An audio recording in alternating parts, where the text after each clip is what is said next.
So here we are. This is Watch Dogs, the most highly anticipated game of 2014 so far. It is 2014, but for some reason I always think it's 2013. It's gone fast. But talking of 2013, that's when I first saw this game at E3, and I thought, holy shit, this game looks absolutely incredible. I'm just going to start off this review by saying it doesn't. It really doesn't look and feel like a completely next-gen game, but that's not all bad. I'm going to be honest and say this right now. It's not what I thought it was, but it's still fucking good. It's still a good game, and I'm going to address the issues, address the positives, and talk about things that a lot of people are saying are bad and, you know, rubbish, that they shouldn't be in the game, and just say why they should be in the game and why that sometimes, you know, certain things don't actually matter. And the first thing that I'm going to talk about in that regard is the driving. Driving isn't a huge part of this game. There is missions requiring you to drive, and what they called, I think they're called fixer contracts, where you have to drive a vehicle. There's, you know, missions where you have to distract the police using cars, you have to race across town and things like that.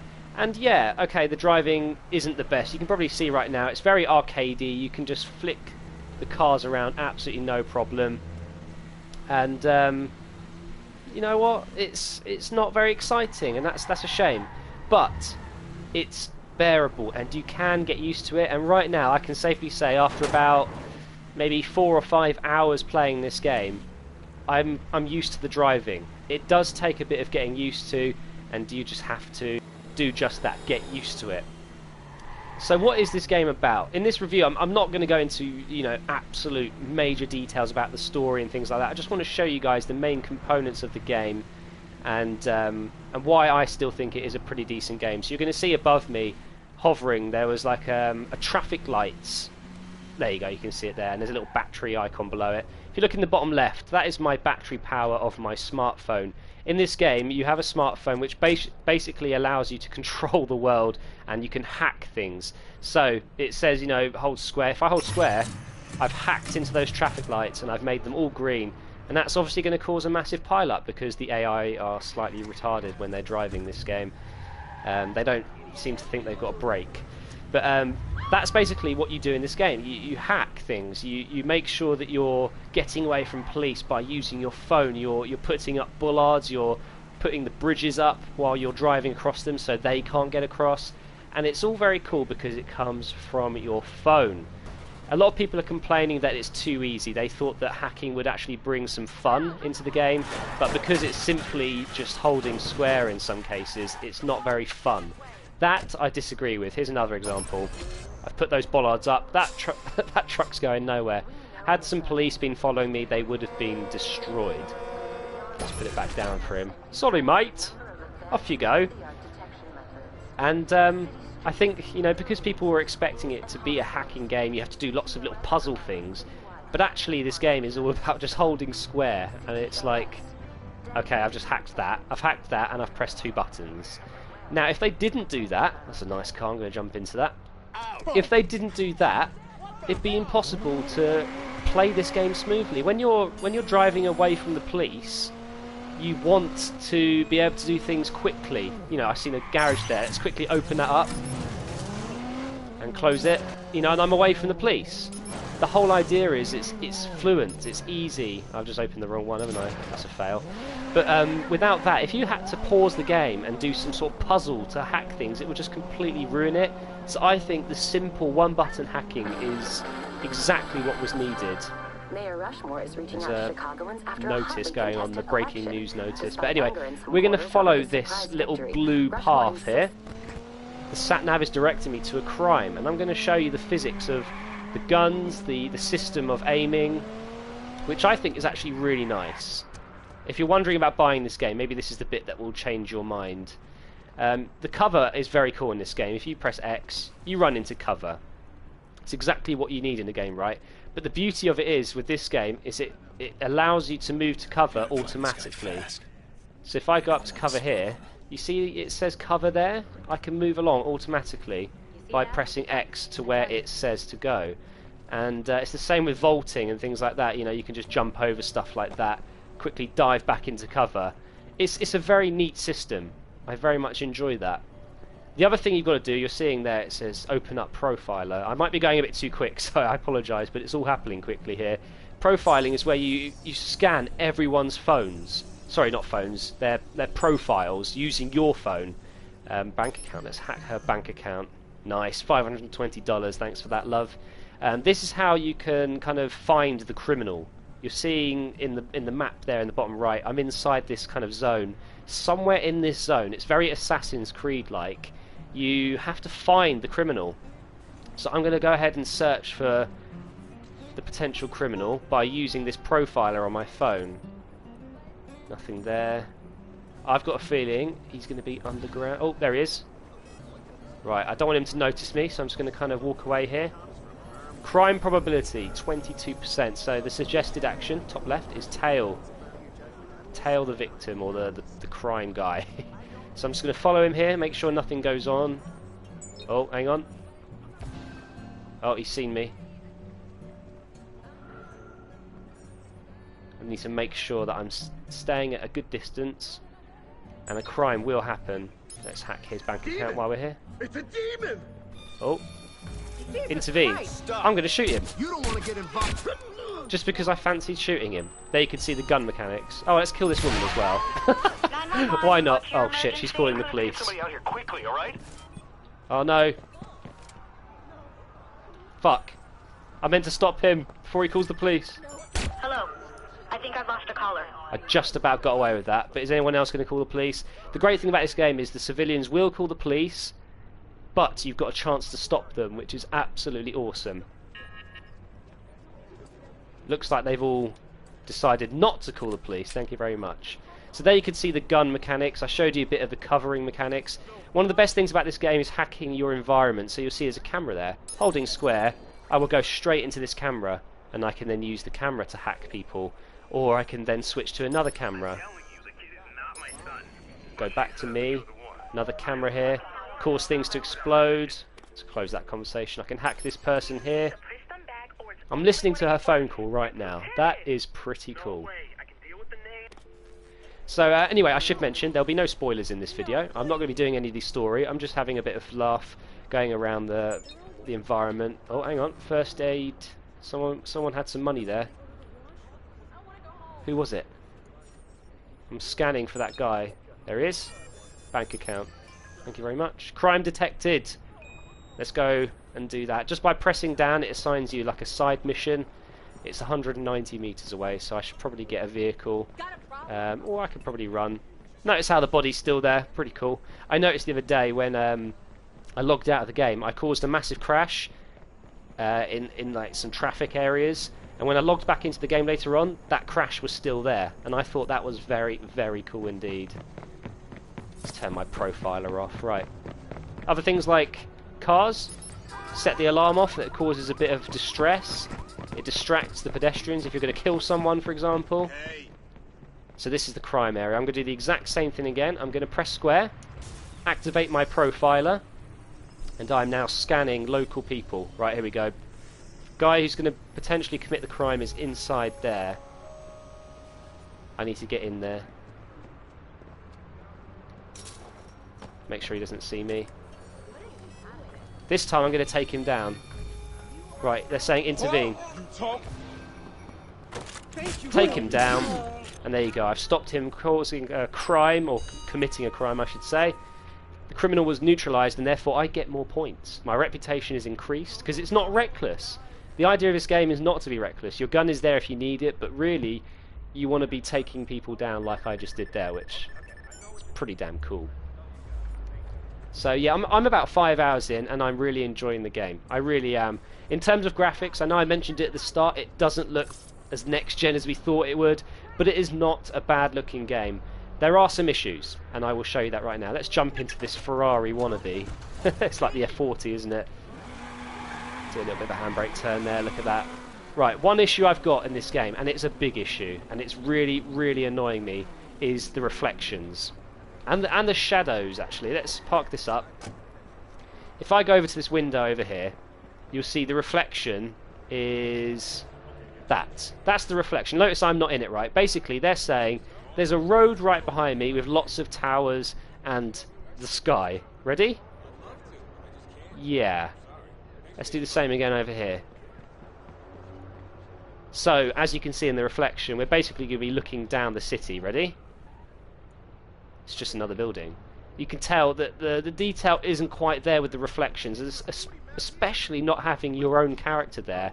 I think that's a little bit disappointing when there's games out there on current gen, well, it's not really current gen, it's old gen, PS3s, the Xbox 360. Some games on there have better reflections than a next gen game that got delayed by 5 months, which is a little bit disappointing. One other thing I should say is the game at night time, it isn't very nice. I've got to say, daytime it's okay.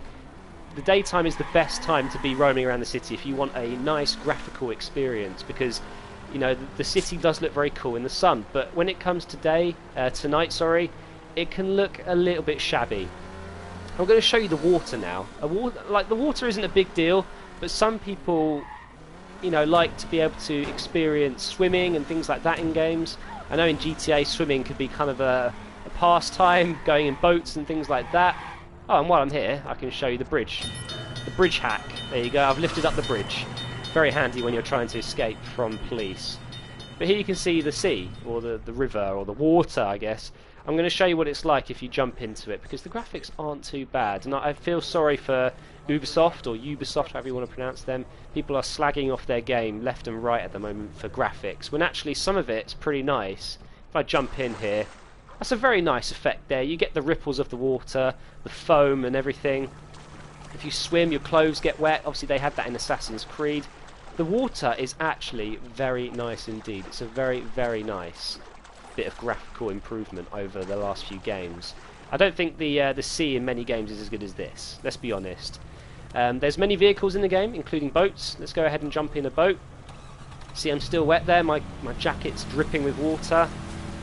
Boats are a little bit stupid in this game. They handle like sports cars, which is ridiculous. I mean, look how quick you can turn in these things. That would not happen at all. But you know, like I said, the graphics aren't bad at all. The ripples from the water there, from the boat going over the water, it's pretty nice, right? It's not that bad. Right, missions, the campaign. Obviously, I'm not going to do any campaign in this because I don't want to spoil the game for anyone who's buying it. Oh, that was a fail. The campaign seems okay. It's nothing special. You know, the missions are quite similar. There's nothing that makes you feel like you're doing something new. It's all very repetitive. It's all about, you know, hacking bridges and things like that, and then cameras and turning lights out and things like that. It's nothing special, right? But it's good. It's not bad, and I'm about, I'd say, 20% of the way through, and I'm enjoying it. Other things to mention is shops. Hello. You can buy drinks and stuff like that from this newsstand. There's also ATMs around the map, so let's say if I hack some more people here, let's see if I can find another guy's bank account details. Adoptive parent there. Expert rock climber, wow. What a clever guy. Surely there's someone with money around here. There we go. This guy's a registered sex offender. I could take him out, but I'm not going to. I'm just going to take his money. He had $820 for me there. Very nice. Right, we're going to go to the ATM now, which is around here. Oh, got lots of money around here. Bank account. No, not him. Alright, we'll go to the ATM now. Simply just go up to an ATM, press triangle, and what he does is he hacks the ATM and receives the funds that he's hacked from pedestrians around the map. Let's see how much. I got $6,400 there. It's pretty nice, and I'm up to a very healthy amount. There are other shops, like gun shops. There is pawn shops. No, it's not what you think. If I can find one, actually, it's pretty cool. I don't think there's one near me. We can go to a clothes shop, but you kind of guess. You can guess what I mean by going into a shop. You go into the shop and you buy some stuff. The pawn shop allows you to sell things. So if I jump into an expensive car, the likelihood is I'm going to pick up some sort of watch or a bracelet or some diamonds. And if you go to a pawn shop, you can actually sell those items and make some money, which I think is a very cool idea. Other things are, if you bring up your mobile, which is simply just by pressing up, you notice that you've got basically apps on a phone, which is very cool. You've got this thing called Car on Demand. Now, this isn't the first game to have this, but this is the first game to do it well, I think. What you have is cars that you can just instantly have delivered to you. And I prefer obviously the performance cars, the sports, the muscle cars, but if I want to have one delivered I can simply select one. So I'm going to go for this Vespid 5.2. Let's go ahead and order that. There you go, that's been ordered. You can see on the map it's just over here. Very similar to GTA, you call your mechanic and then he delivers a car. On this, they seem to deliver it closer, in my opinion, and much quicker. You don't have to wait for him to drive up. It parks up nearby like here, and you can jump in. Another thing to mention is, in your cars, it's a very good idea not to only outrun the police, but hide from them. If you press circle, you switch the engine off and you duck down. So if any cops were trying to find me right now, if they haven't already seen the vehicle, they're going to find it difficult to find me. And simply you can start the engine up again, pressing the right trigger, and off we go. Now, car enthusiasts, I love car games that have the cockpit views. Watch this. There we go, cockpit view. Every single vehicle in this game has a cockpit view. It's not a massive thing, but it's pretty cool. I really like that. Wish this woman would shut up so I could talk. Police officials see no end to the violence. Yeah, whatever, love. But it does make the driving very arcadey when you're in the cockpit like this. Now, in terms of damage in the vehicles, I know I'm going about driving, but a lot of people care about it. The damage in this game it's kind of laughable, if I'm honest. Right, watch this. The car is in mint condition, no scratches. Let's go straight into this wall. Ready? Now on GTA, I know I'm comparing it to GTA, but that's fair, I think. The front end would be absolutely destroyed, right? Let's have a look at our car. Actually, that's done a better job than usual. Damn it. That wasn't meant to be as good as that. Normally you get absolutely nothing. Let's try the back end.